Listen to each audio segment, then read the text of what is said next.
você falou sobre esse Saulo novo, né? Que Deus vai fazendo novas todas as coisas, né? E apesar de ser maravilhoso, né? O novo Douglas, o novo Johnny, o novo Saulo, existe uma necessidade de matar o velho, né? Uma necessidade de deixar coisas para trás e eu percebo que é muito dolorido para o nosso para a nossa alma, esses processos de trocar de pele, esses processos. E eu sei que você passou por algo recentemente e eu queria que você pudesse compartilhar um pouco com a gente. Eu sei que você passou por um período aí de experimentar uma depressão e eu queria saber como é que foi e como é que foi esse processo aí. O que Deus fez na sua vida nesse período? É difícil falar sobre pessoas ex-depressivas, porque muita gente diz que não existem ex-depressivos, né? São depressivos em tratamento.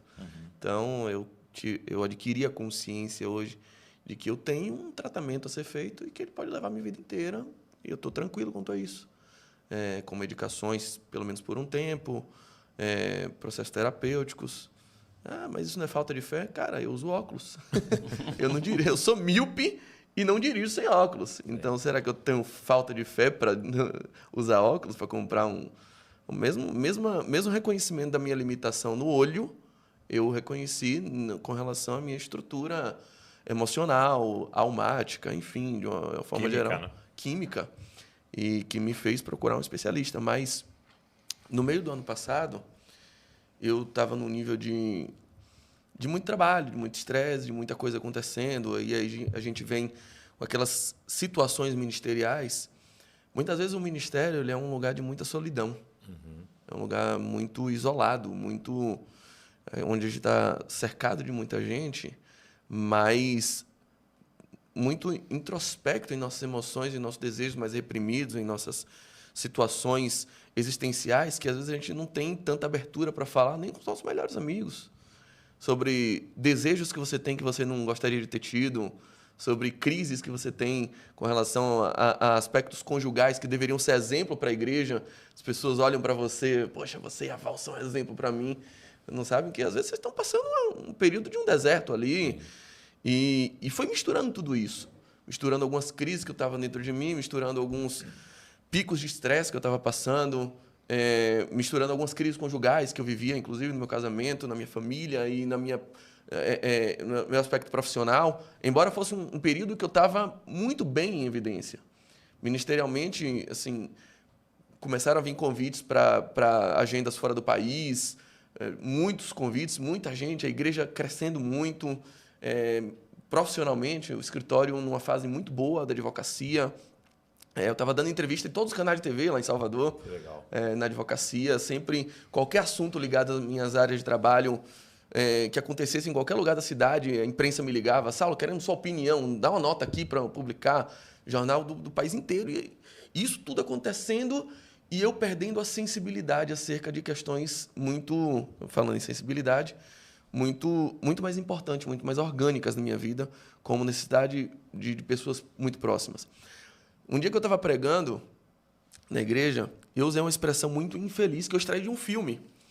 Eu falei sobre alguma coisa relacionada a pessoas depressivas e sobre o fato de pessoas depressivas nem sempre desejarem a felicidade. Que algumas delas desejam mesmo ser infeliz para continuar depressiva. Eu falei dessa forma. Enquanto eu falava, uma pessoa no chat, eu vim ver isso depois, comentou assim, puxa, esse pastor é mesmo insensível. Tá na cara que ele não sabe o que é uma depressão. Tá na cara que ele nunca passou por isso para ele falar dessa forma. Ele não sabe do que ele está falando. Depois eu fiquei... Meu primeiro pensamento foi, essa pessoa deve estar passando por uma depressão, né? Ela, coitada, não entendeu o que eu falei, não absorveu. Aí, no segundo momento, eu parei.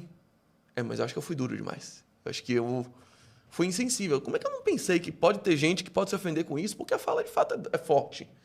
Ela foi quase que afrontosa.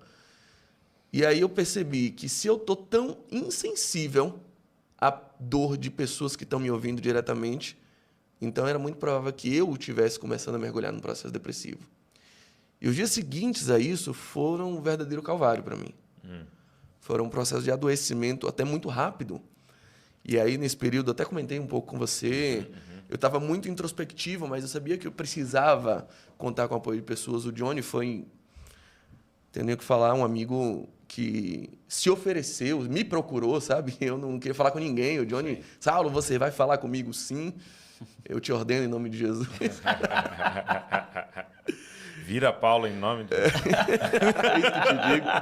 Não te chamarás. Né? Mas, assim, houve outros Johns também na minha vida, outras pessoas. Cito o meu irmão, Silas, minha irmã, Sara, foram pessoas que foram poderosíssimas. Tem um outro aspecto também que eu não posso deixar de citar. Eu sempre, embora seja pastor, sempre fiz questão também de ser pastoreado. Eu tenho gente que fala na minha vida, gente a quem eu escuto. E fez muita diferença eu ter uma liderança também junto comigo, principalmente na figura do pastor Diogo Dantas. Aliás, é um absurdo você nunca ter trazido o Diogo Dantas aqui. Eu quero concordar com o Saulo. Tome. Ok. Ao vivaço. 2-0. Diogo é um cara ímpar. O pastor Paulo Neto também, meu companheirão lá, de pessoas líderes que não me demonizaram naquele momento. Viram um pastor em depressão e não disseram que era um pastor em opressão, sabe? E não tentaram expulsar um demônio meu, não tentaram fazer nada disso, só ofereceram um ombro. Me entenderam, abriram um leque onde eu podia falar de todas as minhas crises, de todos os meus desejos, de todas as minhas vontades, até pecaminosas. Como é que o pastor está pensando nisso? O pastor está querendo outra vida? O pastor está querendo largar a vida ministerial? Querendo viver de um modo que eu nunca vivi. Então, tudo isso passava pela minha cabeça, de que eu já não me reconhecia, já não sabia quem eu era. Isso, para mim, foi extremamente doloroso. A principal constatação, de que já houve um Saulo melhor do que o Saulo de hoje. Isso me adoecia de um jeito singular. Quando eu olhava para trás e disse, eu já fui melhor do que eu sou hoje, aquilo era a minha derrota. Era o que eu carregava dizendo, parece que Jesus não tem mais campo para trabalhar em mim. E aí vem um pensamento que eu acho que o Johnny já falou aqui no podcast que ele falou, que é um pensamento quase que automático. Você começa a raciocinar de forma matemática. Você começa a fazer contas. Todas as contas dão o mesmo resultado. O mesmo resultado. É impressionante. Você sempre pensa em todos os seus problemas, você faz uma conta e no final você pensa, se eu morrer, tudo isso resolve. Era melhor eu não existir. Era melhor não existir. Se eu morrer, isso aqui para de ser um problema. Eu vou decepcionar as pessoas de qualquer jeito. Pelo menos eu não vou estar aqui para olhar para a cara delas. Então eu comecei a entrar nesse espiral de enfermidade em que tudo parecia inflamado dentro de mim. E aí eu entrei num abismo em que eu cheguei a ficar 2 semanas trabalhando sem levantar da cama. Pegava o computador ali. Exato. Trabalhando home office, bad office. Tomar um banho passou a correr uma maratona para mim. Escovar um dente era algo que, meu Deus, hoje de novo tem que ir tomar banho, essas coisas mais habituais passaram a ser verdadeiras provas de resistência. Assim, se eu tomar um banho, eu ganho a prova do líder essa semana, sabe? Você não sabia mais que nível de existência eu estava vivendo. Então, a morte começa a ser um caminho muito, quase que inevitável. Sair desse espiral é muito, muito, muito difícil. Eu comecei a entender melhor o processo depressivo só a partir daí. Comecei a ter uma sensibilidade maior a partir daí. Há coisas que eu ouvia falar, nunca tive nenhum tipo desses preconceitos mais retrógrados com relação a doenças psicossomáticas. Já vivi isso na minha família. Mas esse nível de sentimento de propriedade não dá para passar, não dá para sentir se você não passar. Algumas coisas foram bem fundamentais para essa mudança em mim. A primeira é que quando você está nesse processo, você tem uma vontade muito grande de se isolar, de não ver ninguém, porque você pensa, se eu der um oi, eu vou decepcionar ele. Ele vai dizer, poxa, esse é o pastor Saulo mesmo? Você era tipo de oi é esse? Poxa, esse oi tá... Então, você sempre acha que você vai decepcionar alguém. Então, você quer se isolar, você não quer ver ninguém. O Johnny esteve lá em Salvador, eu não fui ver o Johnny. É mesmo? Foi. O Johnny pregou na minha igreja e eu não fui. Eu não tinha cara de olhar para ele, sabe? Eu não conseguia. Cara, se o Johnny me vê assim, que vergonha, velho. O cara é meu amigo e tal. Então, você você se envergonha de tudo, você se sente fracassado. Mas é importante você entender que ninguém sai do abismo sozinho. Ninguém. Deus, de certa forma, me cercou com laços de amor em que eu encontrei a verdadeira materialização dele através de pessoas. Através de um Johnny que me ligava, Teve um episódio bem diferente. De um dia, uma pessoa ligou para o meu escritório, um cliente, e disse, eu quero falar com o Dr. Saulo. Eu disse, o Dr. Saulo não veio, estava em casa. Os secretários estavam avisados, mais ou menos, bem por alto, assim, da minha situação. Está doente, tal. E aí, ele falou assim, não, pode ser outra pessoa da equipe? Eu disse, não, tem que ser o Dr. Saulo. Aí ela, poxa, tá bom, eu vou pegar o seu número e vou passar para ele. Você não pode me passar o número dele? Não, não posso. E ela me passou, tem um cliente, ligou, acho que de outra cidade, ele só pode falar com você. Aí pediu para você retornar. Eu, tá bom. Aí mandei um WhatsApp. Assim, tudo bom? Meu nome é Saulo Daniel, sou advogado. Você entrou em contato com o meu escritório. Alguma coisa que eu possa te ajudar? Eu falei assim, na verdade, eu não sou cliente. Eu só estou te ligando, só liguei para o seu escritório, fui atrás na internet procurar para te dizer que suas pregações mudaram a minha vida e que Deus tocou no meu coração hoje para eu te falar o quanto você é importante e o quanto sua vida faz diferença em outras vidas. Um dia, aleatório.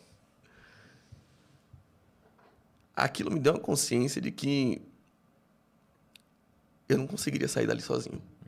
Eu precisava de outras pessoas, Eu já vi muito testemunho, Doug, de gente que fala que viu Jesus materializado, que teve a visão espiritual e viu Jesus e tal.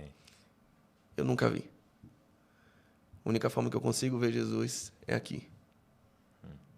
Ver Jesus no seu corpo. No corpo que ele deixou na terra. Foi o Jesus que eu vi na minha crise depressiva. No auge da minha crise, me deu uma vontade de comprar um crucifixo. Na teologia, a cruz de madeira, ela é símbolo de humildade. Os nossos irmãos mais antigos usavam. E eu, como estava me sentindo muito mal, me sentia pior de todas as criaturas, no que eu não estava tão errado, né? Mas... Segundo pior, né? O segundo já tem. O pior é Paulo. Mais uma coisa que eu discordo da Bíblia, mas eu tenho que me sujeitar. Aí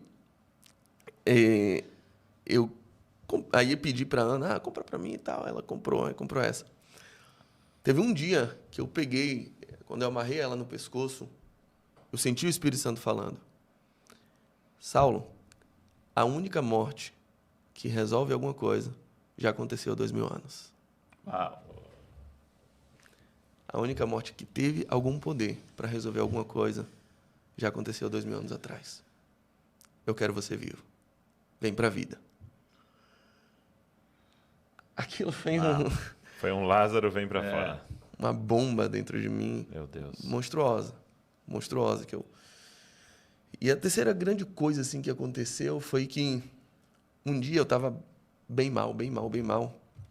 Acho que foi até um dia depois que você foi lá. Eu recebi um convite, uma jornalista conhecida lá em Salvador me ligou para eu dar uma entrevista numa rádio. É uma coisa que eu sempre gostei de fazer. Eu gosto disso, eu gosto de dar entrevista, eu gosto de dar aula, eu gosto de pregar, eu amo pregar. E naquele dia, quando ela falou isso, startou alguma coisa. Eu falei assim, puxa, isso é o que o Saulo gostaria de fazer. Isso é o que Saulo gostaria de fazer. E eu pensei, mas será que eu ainda gosto?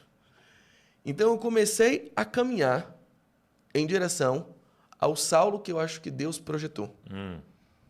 Eu disse para ela, tá bom, eu vou.